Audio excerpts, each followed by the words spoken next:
আমি ফজলুল হক মুসলিম হলের ভিপি হিসাবে বলতে চাই, যেই আওয়ামী লীগের সময়ের যেই মাকসুদ কামাল লীগীয় যে প্রশাসন ছিল, সেই প্রশাসনের মতো একই রকম কাজ বর্তমান বিশ্ববিদ্যালয় প্রশাসন করার চেষ্টা করছে। আমি দ্ব্যর্থ কণ্ঠে বলতে চাই, এই প্রশাসন যদি মাকসুদ কামালের প্রশাসনের মতো আচরণ করার চেষ্টা করে, তাহলে তাদের পরিণত মাকসুদ কামাল প্রশাসনের মতোই হবে ইনশাল্লাহ। এবং সেটা আমি জীবন থাকতে আমি ফজলুল হক মুসলিম হলের ভিপি সেটা নিশ্চিত করে যাব। এবং আবারও বলতে চাই, সিসিটিভি ফুটেজ যদি তাদের সৎ সাহস থাকে, তাদের যদি তদন্ত করার ইচ্ছা থাকে, তাদের যদি সৎ সাহস থাকে, তাহলে সেই ফুটেজ এই রুম থেকে দিয়ে তারপরে তারা বের হয়ে যাবে, নতুবা কোনো তদন্ত আমরা মানব না। এটাই আমাদের ফজলুল হক মুসলিম হলের শিক্ষার্থীদের শেষ কথা। সালামু আলাইকুম। আচ্ছা, একটা প্রশ্ন আছে, ফুটেজটা এখান থেকে সংগ্রহ করতে এসেছেন, তার শুধুমাত্র কপি নিয়ে যাচ্ছেন, এটা কোনো মুছে ফেলছেন না, সেক্ষেত্রে আসলে আপনাদের কথা বলা কি? সেক্ষেত্রে আমাদের কথা হচ্ছে, তারা কি করবেন না করবেন, কপি করবেন, ডিলিট করবেন, আমাদের কোনোটা জানার বিষয় নাই।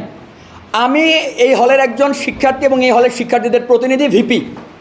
এই হলের অফিসে একটা শিক্ষার্থীকে নির্যাতন করা হয়েছে 1.5 ঘন্টা ধরে, তার ফুটেজ দেখার অধিকার এই হলের প্রত্যেকটা শিক্ষার্থীর আছে।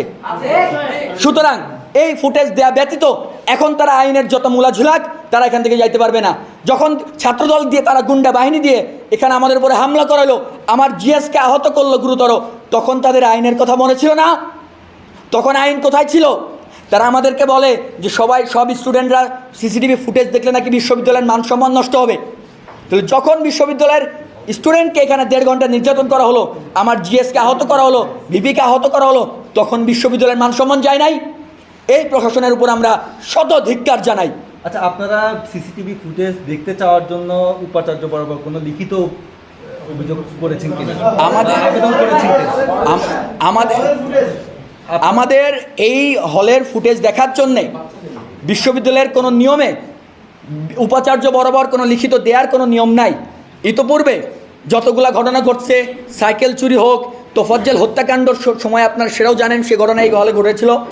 সেই সময়ে কোনো সিসিটিভি ফুটেজ কখনোই হলের উপাচার্যের পারমিশনের কোনো নিয়ম এই হলে নাই। সুতরাং হলের যে সিসিটিভি এই ফুটেজ প্রতিটি শিক্ষার্থী দেখতে পারবে, না দেখার মতো কোনো আইন নাই। এই প্রশাসন তারা আমাদেরকে মূলা ঝুলায় এই বিষয়টা ঘোলাটে করার চেষ্টা করতেছে। দুঃখিত, প্রক্টর স্যার যেটা বলেছেন যে ওনারা আসলে আদেশের বলে এসে তারপরে ওনারা এটা সংগ্রহ করেছেন, যেহেতু আরেকটি কপি এখনো আছে, যদি থেকে থাকে সেটা দেখার জন্য আপনারা কোনো লিখিত দিবেন কিনা উপাচার্য? আমরা এটা গতকালকে ফজলুল হক মুসলিম হলের ভিপি হিসাবে আমি একাধিকবার উপাচার্য মহোদয়ের কাছে কালকে সারাদিন আমি চেষ্টা করেছি, কিন্তু আমি কোনোভাবেই তার সাথে দেখা করতে পারিনি। আমি জানি না যে বিশ্ববিদ্যালয় প্রশাসনের শিক্ষার্থীদের ইস্যু ছাড়া আর কোনো বড় ইস্যু আছে কিনা। এটাই হচ্ছে আমাদের কথা। ধন্যবাদ।